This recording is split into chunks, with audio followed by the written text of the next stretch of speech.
Hello po mga idol, isang mapagpalang araw na naman po sa inyong lahat. Flex ko lang po ang aking mga pasalubong. Ayan.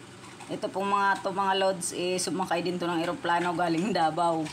Pasalubong po to sa akin ng aking hipag. Ayan po, may mga luya. Meron po tayo dyang saging na latundan. May laman po ng gabi. May kamuting kahoy po. At mayroon po tayong ubi. At yan po ngayon ay lulutuin natin pang merienda mga idol.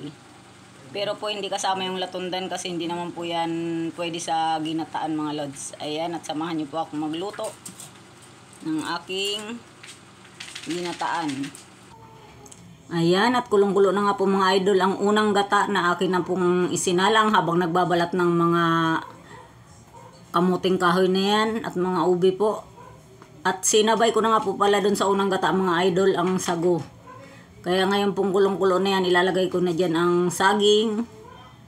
Yung lahat po ng binalatang ko mga lods na pangginataan, may saging po yan, ube, kamote, kamuting kahoy, may gabi rin po. At yan na nga po mga idol, nilagyan ko ng asukal. Nakagamit po tayo dyan ng 1 kilong asukal. Halo-haloin po muna natin yan at hintayin na po munang maluto bago ko ilagay ang unang gata dyan mga lods.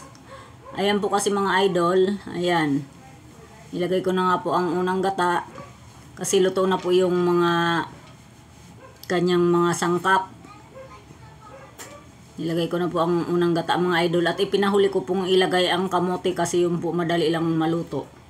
Bali dinagdagan ko na lang po yan mga lods ng kamote at saging, binilihan ko na lang rin po kasi di naman kompleto yung ginataan. Ayan nga po at nakapagluto ako mga lods ng 1 kawa pong ginataan. Nilagyan ko nga rin po pala yan ng binilog-bilog na glutinous rice mga lods kasi isa yan sa mga gusto ng aking mga anak sa ginataan. Ayan nga po at yan ay ating hihintay na lang maluto. Tayo po ay magsishare sa mga kapitbahay kasi 1 kawa po yung aking niluto na yan. Kasi hindi naman po lahat ginastusan, pasalubong lang po yung mga root crops na aking ginawa. Sayang naman po kung hindi lulutuin at sakupin na po natin ang mga kapitbahay mga idol. Ayan po at okay na po yan.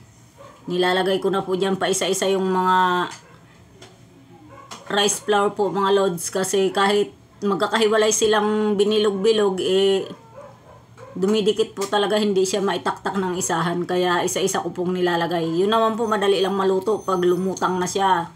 Luto na po yun mga idol. Ayan, at pagkatapos nga po niya mga idol,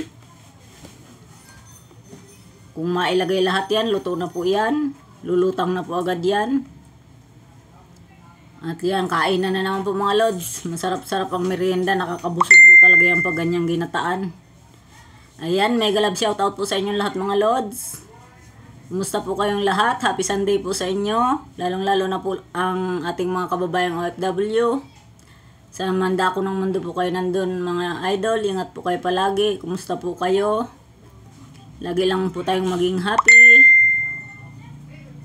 Ayan, at tayo lang po ay kumain muna ng ginataan mga idol. Yan, saglit na lang po yan. Marami po kasi yung ginawa namin ng anak ko. Nagtulong na nga po kaming maglagay dyan.